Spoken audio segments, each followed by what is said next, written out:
Hi, Ann Brown here with Equikinetics, and my lovely friend here is going to get her spine articulated. So this is something you can do at home as a horse owner to help to flex the spine and take pressure off the nerves. So the vertebrae down the spine are put together kind of like Lego blocks, but you don't want them jammed in quite as tight as Lego blocks. The nerves come out between each vertebrae, each pair. Problem if they get tight in their spine and their musculature can pull that tight, or when they roll, if they twist, they can pull one side tight and leave the other open. That's going to put pressure on those nerves. Those nerves that come off the spine talk to and feed information to and from the tissue down through the rest of the body. So you definitely want to keep compression off of those nerves. By going down the spine and articulating it, and articulating is moving those joints, you just want to rock the joint a little bit and open up just a millimeter of space. And then those nerves will be decompressed. They'll talk properly to all those tissues, and we're not just talking muscular tissues. As you get back, you'll go by what talks to the diaphragm, so we can get deeper breathing. And then further back, you'll be getting nerves that talk to the gut and the reproductive area.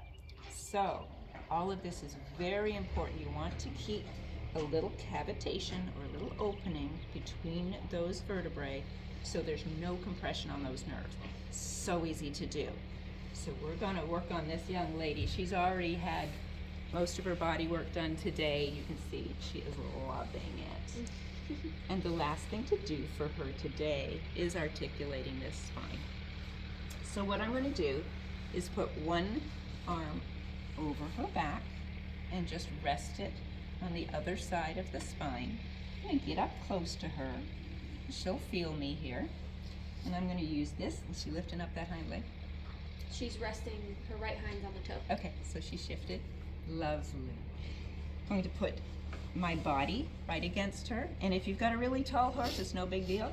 You just get the hand. I mean, I can do an 18-hand horse just getting over the top. All right, put this hand on her body. I'm going to start right up here by the withers. I don't want to push enough to move her feet.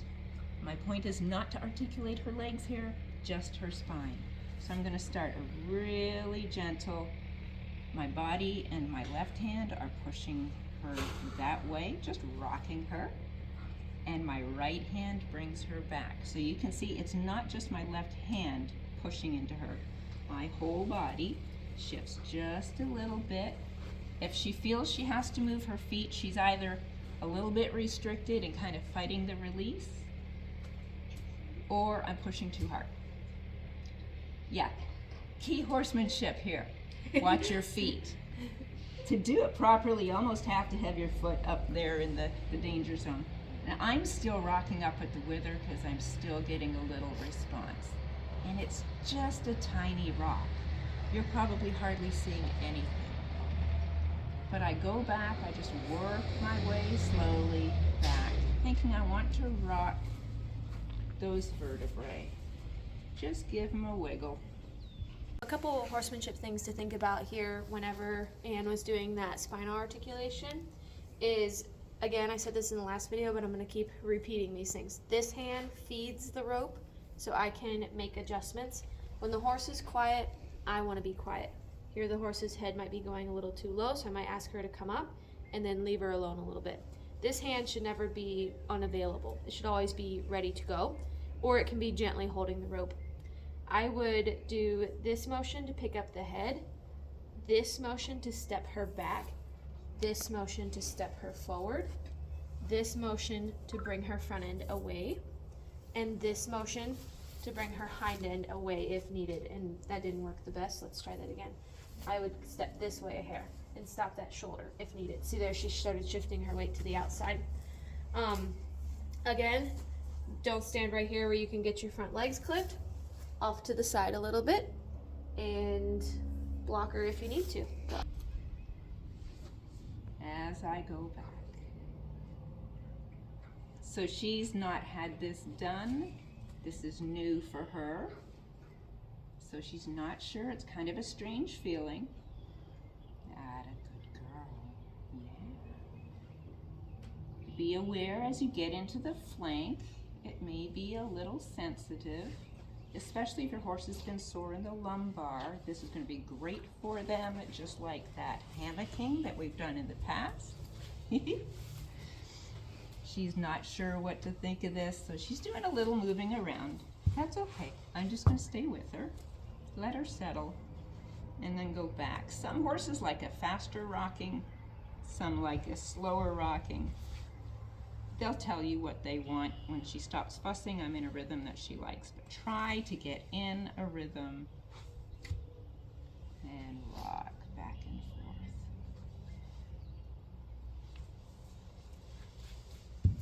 Sometimes you'll get big yawns out of this, and I suspect she's got some of that in there.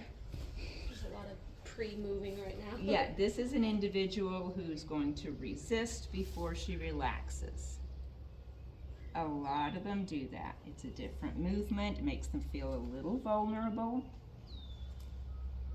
And you just keep going up and down the spine. You can do this before you ride. You can do this after you ride. And I'm not going to beleaguer it. Of course, right as I was shutting the door. Go back and rock the hip a little bit. We'll get nicely into that lumbar area. Sweet. She's much more comfortable with that. You see her face. And there we go. We have articulated her spine. We have rocked it, rocked those vertebrae to decompress the nerves that come out between them. Super simple. Now she's going to go back to sleep.